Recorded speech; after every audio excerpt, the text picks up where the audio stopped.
Hi, my name is Gomer. Welcome to another video from the Holy Politician.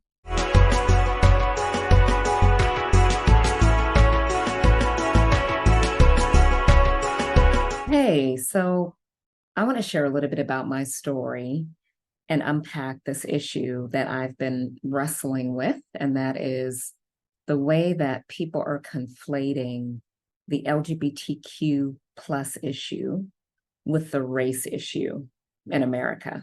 So I'm going to try and talk about this briefly. Bear with me. Um, so I grew up in a community in Southern California. It's called the Orange Curtain of California. And the Orange Curtain is Orange County, California. And it's called the Orange Curtain for four specific reasons. One, when I was growing up there, it was predominantly white. Two, it was an area that was predominantly wealthy. Three, it was an area that was predominantly conservative. And then four, it was an area that was predominantly religious as I was growing up. And so that reality is what shaped my understanding of all of those issues, particularly race and wealth in America.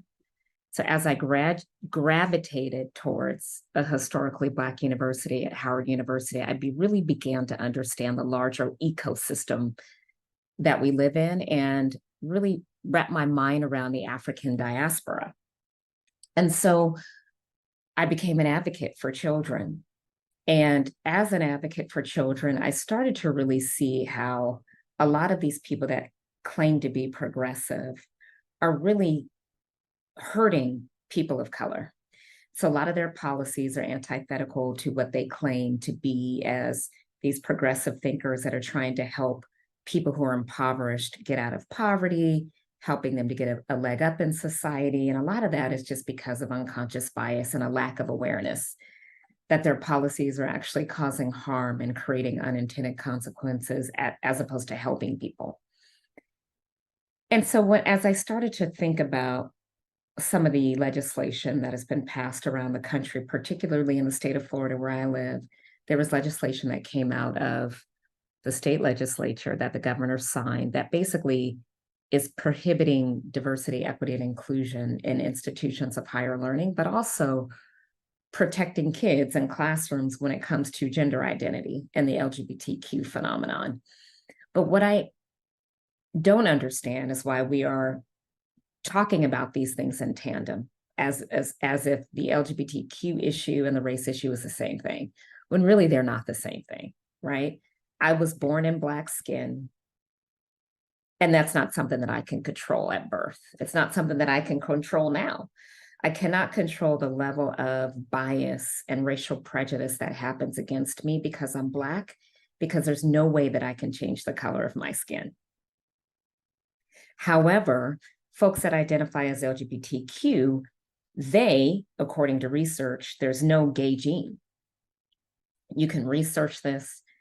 It's been exhausted. People are not born gay.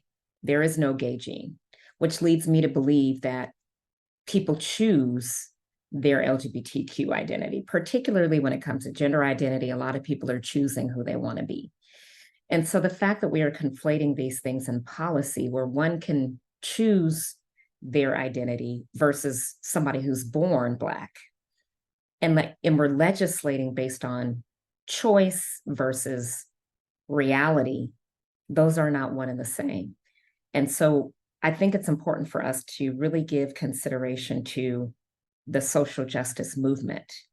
And what a lot of Black people don't see is that their issue, even though they're aligning themselves with the LGBTQ movement, their Black issue is being drowned out. And yet many of them are too blind to see that.